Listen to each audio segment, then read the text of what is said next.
വിശുദ്ധ ലൂക്കായുടെ സുവിശേഷം 1-ാം അധ്യായം 5-ാം തിരുവചനം.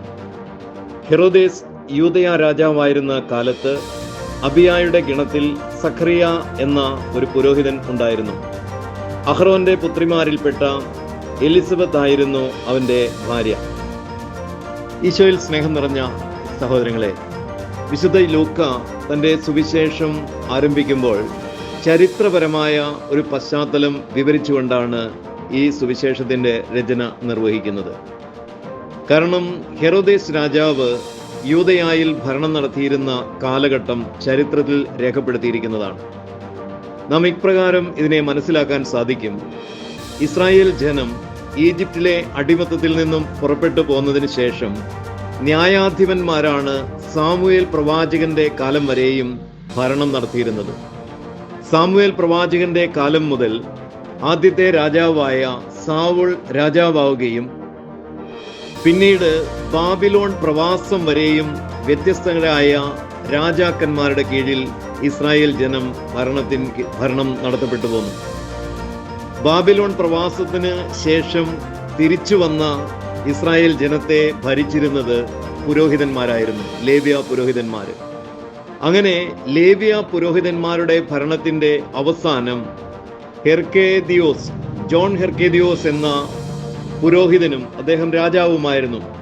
BC 2-ാം നൂറ്റാണ്ടില് അദ്ദേഹത്തെ വധിച്ചുകൊണ്ട് ഹെറോദേസ് ഈ പ്രദേശത്തിന്റെ ഭരണാധികാരിയാകുന്നു. ഹെറോദേസ് വിദേശിയായിരുന്നു. റോമൻ ചക്രവർത്തിക്ക് വേണ്ടി അദ്ദേഹം യൂദയായിൽ ഭരണം നടത്തിയിരുന്നു. ഇതാണ് ഇതിന്റെ ചരിത്രപരമായ പശ്ചാത്തലം. ഈ പശ്ചാത്തലത്തിലാണ് കർത്താവിൻ്റെ ജനനം ആരംഭിക്കുന്നത്. അതിനു മുന്നോടിയായി സ്നാപക യോഹന്നാന്റെ ജനനം. ആ സ്നാപക യോഹന്നാനെ പറ്റി പറയുമ്പോൾ അദ്ദേഹത്തിൻ്റെ മാതാപിതാക്കളെയും കുടുംബ പശ്ചാത്തലത്തെയും പറ്റി വിശുദ്ധ ലൂക്ക വിവരിക്കുകയാണ്. സ്നാപക യോഹന്നാൻ സക്രിയായുടെയും എലിസബത്തിൻ്റെയും പുത്രനായി ജനിക്കുന്നു. ഈ സക്രിയ അബിയ ഗണത്തിൽപ്പെട്ട ആളായിരുന്നു. 1 ദിനവൃത്താന്തം 24-ാം അധ്യായത്തിന്റെ 10-ാമത്തെ വചനത്തില് അബിയായുടെ ഗണത്തെ 8-ാമത്തെ ഗണമായി രേഖപ്പെടുത്തിയിരിക്കുന്നത് നമുക്ക് കാണാൻ സാധിക്കും. ഇസ്രായേലിലെ ലേവി പുരോഹിതന്മാരെ മുഴുവൻ ദാവീദ് രാജാവ് 24 ഗണങ്ങളായി തിരിച്ച് ഓരോരുത്തർക്കും ക്രമമനുസരിച്ചുള്ള ശുശ്രൂഷകൾ ദൈവാലയത്തിൽ ഏൽപ്പിച്ചു കൊടുക്കുന്നു. അങ്ങനെ ഗണം തിരിച്ചപ്പോൾ അബിയായുടെ ഗണത്തിന് 8-ാമത്തെ സ്ഥാനമാണ് ലഭിക്കുന്നത്. അത് നറുക്കിട്ടാണ് തീരുമാനിക്കുന്നത്.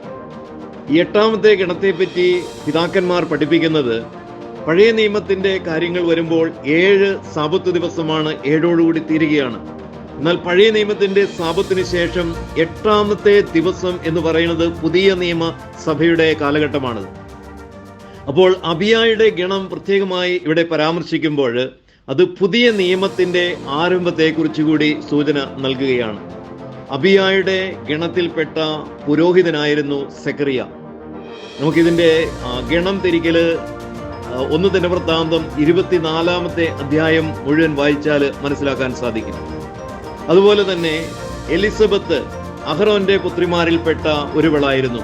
കാരണം അഹ്റോന്റെ പൗരോഹിത്യം ഒരു ഗോത്രത്തിലുള്ളവര് മറ്റ് ഗോത്രത്തിൽ നിന്നും വിവാഹം ചെയ്യാതിരിക്കേണ്ടതിന് അപ്രകാരം നിയമമുണ്ടായിരുന്നതിനാൽ സക്രിയായുടെ ഭാര്യയും തീർച്ചയായും ലേവി ഗോത്രത്തിൽപ്പെട്ട ആളായിരുന്നു. അഹ്റോന്റെ വംശ പരമ്പരയിൽ ജനിച്ചവളുമായിരുന്നു. അപ്പോൾ ഇവരുടെ ജനനം സക്രിയായും എലിസബത്തും ഇസ്രായേലിലെ പുരോഹിത ഗോത്രത്തിൽ നിന്നും ജനിച്ചു വന്നവരായിരുന്നു. സക്രിയായുടെ ഗണമാകട്ടെ 8-ാമത്തെ ഗണമായ അബിയായുടെ കീഴിൽ വരുന്നതുമാണ്. ഇത്രയും പശ്ചാത്തലം പറഞ്ഞുകൊണ്ടാണ് വിശുദ്ധ യോഹന്നാൻ സുവിശേഷം ആരംഭിക്കുന്നത്. Have a blessed day to all of U.